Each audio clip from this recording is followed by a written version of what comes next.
महाराष्ट्र में भाजपा के समर्थन से एकनाथ शिंदे मुख्यमंत्री बन गए हैं, लेकिन सरकार बचाना शिंदे के लिए भी आसान नहीं है। कानूनी रूप से देखा जाए तो महाराष्ट्र की सरकार एडहॉक पर है, जो बागी विधायकों को सुप्रीम कोर्ट से मिली अंतरिम राहत पर टिकी है।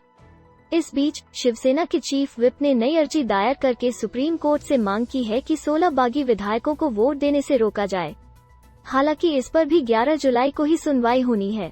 विस्तार से जानते हैं कि कैसे आने वाले समय में शिंदे की एडहॉक सत्ता का कंफर्मेशन सुप्रीम कोर्ट के फाइनल फैसले पर टिका है। शिवसेना विधायक दल के नेता के तौर पर शिंदे का राज्यपाल के सामने दावा। एकनाथ शिंदे समेत शिवसेना के 16 बागी विधायकों की सदस्यता का मामला सुप्रीम कोर्ट में है।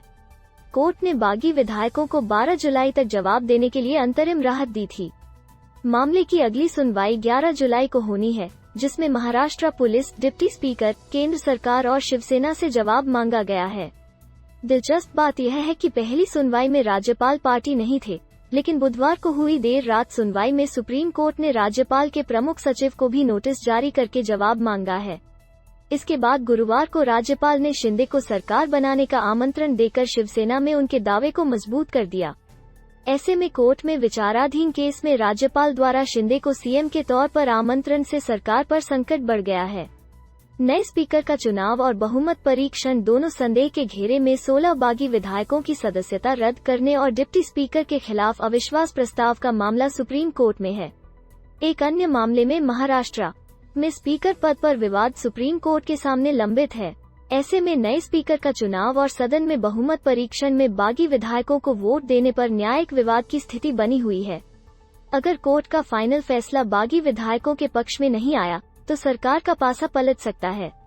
लीगल और फैक्चुअल आधार पर हो सकता है कोर्ट का फैसला। स्पीकर और चुनाव आयोग को शिवसेना पर शिंदे और उद्धव गुट के दावे पर अपना फैसला जल्द लेना होगा।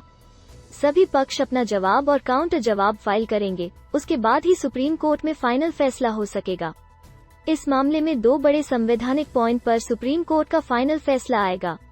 पहला, क्या 2/3 बागी विधायकों को दलबदल कानून के दायरे से बचने के लिए क्या अन्य दल के साथ विलय जरूरी है? दूसरा, स्पीकर या डिप्टी स्पीकर के खिलाफ अविश्वास प्रस्ताव पारित होने पर बागी विधायकों की अयोग्यता का फैसला कब और कैसे होगा? दिलचस्प बात यह है, बागी विधायकों की संख्या के दम पर शिंदे सीएम बने हैं और नए स्पीकर के चुनाव में भी उनके वोट काउंट होंगे, लेकिन आगे चलकर सुप्रीम कोर्ट के फाइनल फैसले के बाद विधायकों की सदस्यता में आंच आई तो फिर स्पीकर और मुख्यमंत्री दोनों की कुर्सी खतरे में पड़ सकती है। भाजपा ने इसी वजह से तो शिंदे को नहीं बनाया मुख्यमंत्री। 2019 में जल्दबाजी की वजह से 82 घंटे के भीतर ही देवेंद्र फडणवीस को इस्तीफा देना पड़ा था। इसलिए इस बार भाजपा कोई रिस्क नहीं लेना चाहती थी। भाजपा आलाकमान ने एकनाथ शिंदे को मुख्यमंत्री बनाने का ऐलान करके सबको चौंका दिया। इस चौंकाने वाले फैसले के पीछे राजनीतिक के साथ साथ कानूनी वजह भी है।